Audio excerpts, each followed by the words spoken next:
6월 19일 토요일 새벽, 오늘 우리에게 주시는 하나님의 말씀은 잠언 26장 1절에서 16절 말씀입니다. 잠언 26장 1절에서 16절 말씀입니다. 찾으셨으면 제가 봉독해 올리겠습니다. 잠언 26장입니다. 미련한 자에게는 영예가 적당하지 아니하니 마치 여름에 눈 오는 것과 추수 때에 비 오는 것 같으니라. 까닭 없는 저주는 참새가 떠도는 것과 제비가 날아가는 것 같이 이루어지지 아니하느니라. 말에게는 채찍이요 나에게는 재갈이요 미련한 자의 등에는 막대기니라.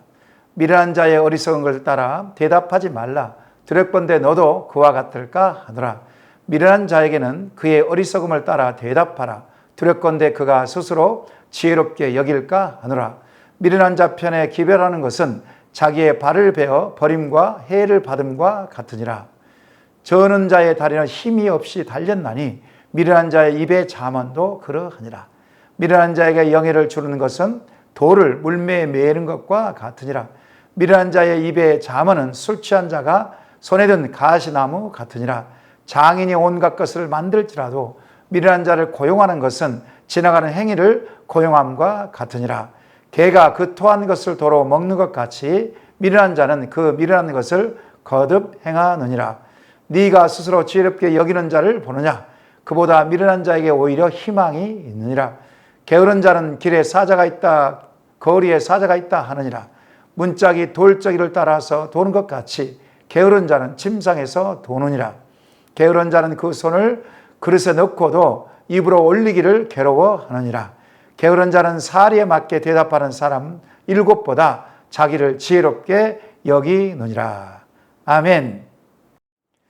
미련한 자가 되지 말아라는 제목으로 은혜를 나누겠습니다.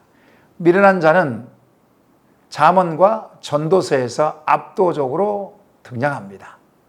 미련한 자는 자기 중심적이기 때문에 세상을 보는 이치나 생각이 극히 제한적입니다. 하나님을 믿지 않기 때문에 영적인 면은 보지 못합니다. 육신적이라는 것이죠. 이러한 자들은 하나님이 없다라고 합니다. 과연 하나님이 안 계실까요? 오늘 본문은 미련한 자와 게으른 자의 한계를 지적하며 우스꽝스러운 착각과 반지성적인 성격을 비웃고 있습니다. 미련한 자는 원어로 리크실이라고 합니다. 리크실이라고 합니다. 어리석은 자, 바보란 뜻을 지닌 명사입니다. 성경에서 미련한 자는 하나님이 없다 말하며 하나님을 경외하지 않고 그의 가르침을 떠나 강팍한 삶을 사는 자를 가리키고 있습니다. 게으른 자도 마찬가지입니다. 미련한 자와 게으른 자는 고대 사회에서는 동일시 여겼다고 합니다. 즉 미련한 자는 게으른 자라는 것입니다. 왜 미련한 자와 게으른 자를 멀리하는지 본문을 통해서 살펴보겠습니다. 1절 말씀 보시기 바랍니다. 미련한 자에게는 영예가 적당하지 아니하니 마치 여름에 눈 오는 것과 추수 때에 비 오는 것과 같으니라. 아멘.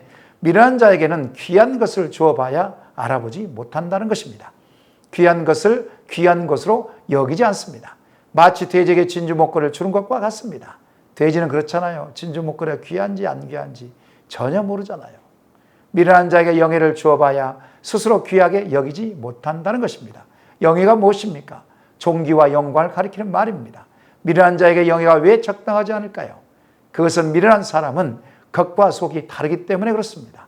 겉으로는 좋은 평판과 지위와 영향력을 얻지만 속은 미련하고 어리석다는 것입니다. 미련한 사람은 이중적인 인격을 가진 자이기 때문에 영예를 얻는 것이 어울리지 않는 것입니다. 마치 여름에 내리는 눈과 같고 추수 때에 비가 내리는 것 같이 어울리지 않는 것입니다.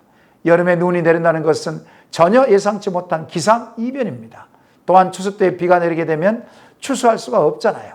자연 질서를 역행하는 것처럼 미련한 자가 영예를 얻는 것은 합당하지 않는 것입니다. 8절에서도 미련한 자에게 영예를 주는 것은 돌을 물매에 매는 것과 같이 어리석다고 하였습니다. 물매에 돌을 매면 물매를 사용할 수 없잖아요. 무용지물이잖아요. 이와 같이 미련한 자에게는 영예가 어울리지 않는 것입니다. 성경에서도 분열왕국 시대의 아합과 이세벨을 보십시오. 북이스라엘 왕이지만 왕과 왕비지만 이스라엘 백성들로 하여금 영적인 간음으로 죄를 짓게 만들어 우상을 섬기게 하였습니다. 당연히 징계를 받아야 할 그들은 권세와 부와 영화를 누렸던 것입니다. 나발도 보십시오. 나발과 같은 미련하고 배은망덕한 자도 역시 부를 누리고 재물이 많았습니다. 이러한 자들의 영에는 어울리지 않는 것입니다. 현대를 사는 오늘날 우리 고장 광주 5.18 민주화운동에 무고한 생명을 희생시킨 발포 책임자로 전모 씨를 지목하고 있는데, 그는 무고한 생명을 희생시켰음에도 불구하고 책임을 회피하며 법망을 요리조리 피해가고 있습니다. 이러한 자에게 대통령이라는 지위와 혜택을 누리는 영에는 어울리지 않는 것입니다. 이러한 불합리와 미련한 자들은 반드시 하나님의 때에 하나님의 방법으로 심판하십니다. 우리가 할 것은 지혜롭게 행동하며 공의와 정의를 따르며 사회 가운데 실천해야 하는 것입니다. 4절과 5절 말씀 보시기 바랍니다. 미련한 자의 어리석은 것을 따라 대답하지 말라. 두렵건대 너도 그와 같을까 하느라. 미련한 자에게는 그의 어리석음을 따라 대답하라. 두렵건대 그가 스스로 지혜롭게 여길까 하느라. 아멘. 사람은 대화와 교제를 통해 영향을 주고받습니다. 미련한 자가 말을 하는 것에 지혜로운 자는 대답하지 말라는 것입니다. 대답하다 보면 미련하고 어리석은 자의 영향을 그대로 받는다는 것입니다. 사람은 영적인 동물이기에 다른 사람에게 영향을 받습니다. 또한 영향을 줍니다. 또한 미련한 자가 무슨 말을 하면 아니다라고 바로 이런 것이다라고 그대로 대답을 해주라는 것입니다. 미련한 자가 교만하여 자기가 지혜롭고 똑똑하게 여길까봐 대답을 해 주어 바로 잡아주라는 것입니다. 4절과 5절은 서로 상반되는 것 같지만 상황에 따라 지혜롭게 침묵할 때는 침묵하고 말을 할 때는 말을 해서 잘못된 일을 교정해 주어 반복되지 않도록 하라는 것입니다. 미련한 자에게 침묵할 때는 침묵하고 말을 할 때는 말을 하라는 것입니다. 세상은 악하고 미련한 자들이 많이 있습니다. 이러한 자들을 대할 때에 뱀처럼 지혜롭게 비둘기처럼 순결하게 그들을 대할 것입니다.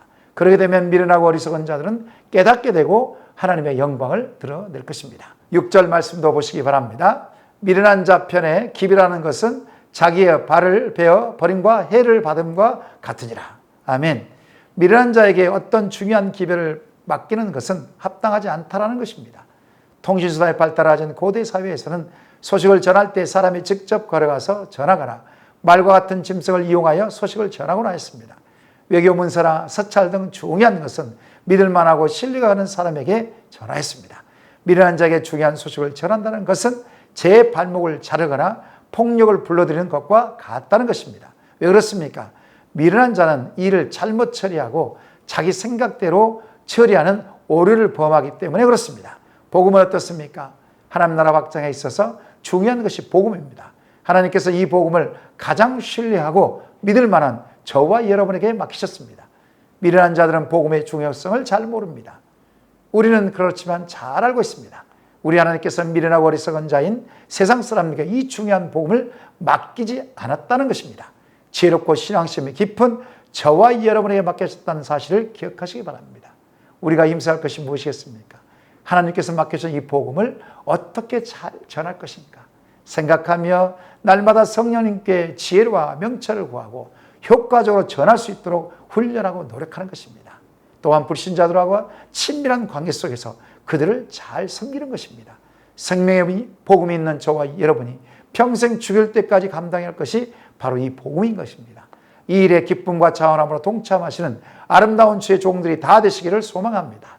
11절 말씀 보시기 바랍니다. 개가 그 토한 것을 도로 먹은 것 같이 미련한 자는 그 미련한 것을 거듭 행하나니 그렇습니다. 아멘. 미련한 자는 개가 그 토한 것을 다시 먹는 것처럼 미련한 것을 다시 반복한다는 것입니다. 한번 실수했는데도 똑같은 실수를 또 한다는 것이죠. 같은 실수의 반복은 미련하다는 것입니다. 저도 정말 저 실수를 많이 하더라고요. 같은 실수를 계속 반복합니다. 저도 미련한 자입니다. 그래서 성령님을 철저히 더 의지합니다.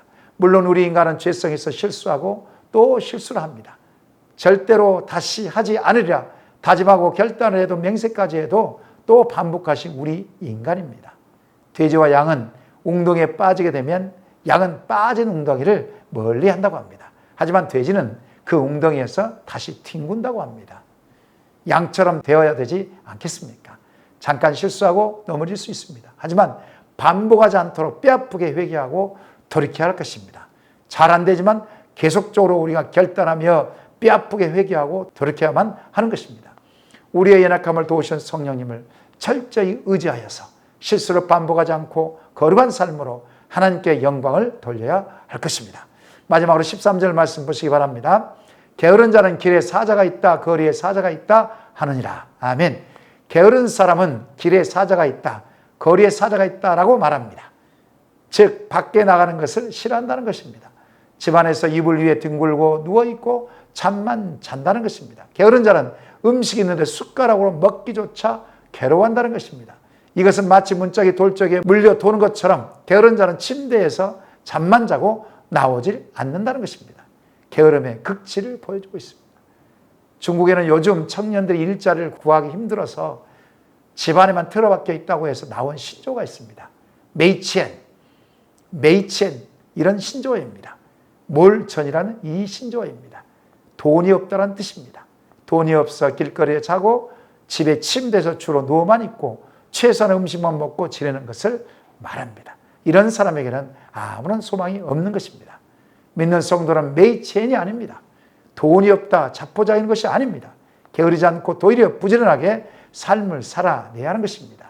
일자리가 없으면 구하고 찾고 두드려야 하는 것입니다. 부지런히 구하고 부지런히 찾고 부지런히 두드려야 하는 것입니다. 하나님 앞에서 기도하고 구하고 찾고 두드려야 하는 것입니다. 그렇게 되면 반드시 열리게 되어 있습니다. 게으르면 먹을 것이 없지만 부지런하면 반드시 풍성한 양식을 먹는 것입니다. 세상에 아무런 소망이 없다고 해서 주저앉을 수는 없습니다. 다시금 내일을 향하여 달려가야 합니다. 이것이 그리스도인이 해야 할 일입니다. 오늘 또 역사하신 하나님께서 반드시 내일 또 역사하신다, 이런 믿음을 가지고 게으르지 말고 부지런하게 삶을 살아내야 하는 것입니다. 미련한 자가 아니라 지혜로운 자로, 게으른 자가 아니라 부지런한 자로 하나님 앞에서 날마다 최선을 다하시는 세상의 모든 성도님들 다 되시기를 이 시간 축원합니다. 아멘. 말씀 생각하시면서 기도하시겠습니다. 하나님, 세상에 미련하고 어리석은 자들은 하나님이 없다 하지만 날마다 살아계시고 믿는 자들을 좋은 것으로 채워주신 하나님을 믿게 하옵소서. 미련한 자가 아니라 지혜로운 자로, 게으른 자가 아니라 부지런한 자로 세상에 예수 증인의 삶을 살게 하옵소서. 이 시간 주여 한번 부르시고 합심하여 기도하시겠습니다.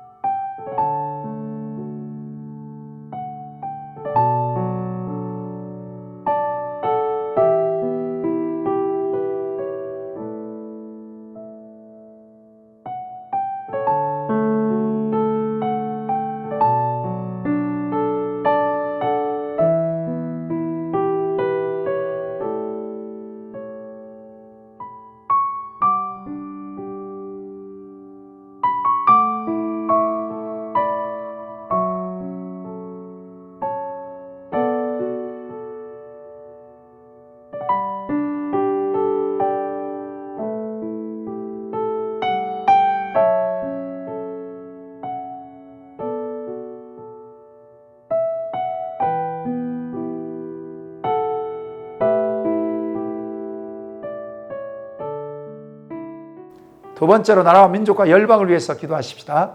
학동 참사로 슬픔을 당한 유가족을 위로해 주시고 대한민국의 안전불감증이 속히 해소되게 하옵소서.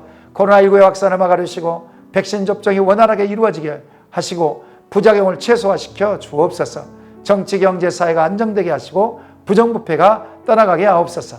북한 땅과 미얀마 땅과 인도 땅을 긍휼히 여겨 주옵소서. 이 시간 주여 한번 부르시고 합심하여 기도하시겠습니다.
세 번째로 교회 공동체를 위해서 기도하십시다.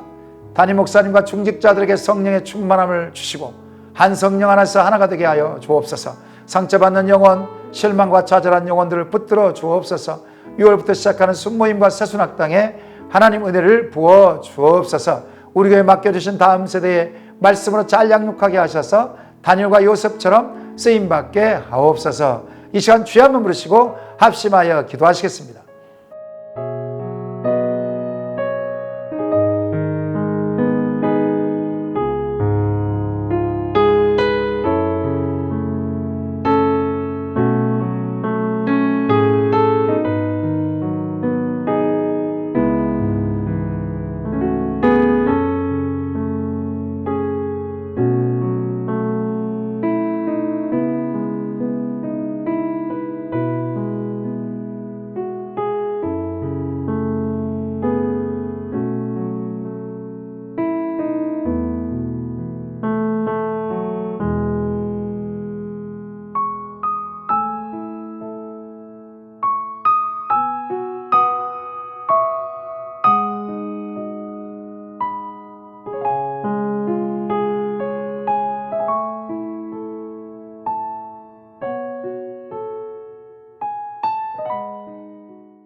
마지막으로 파송 선교사님과 환우를 위해서 기도하시겠습니다.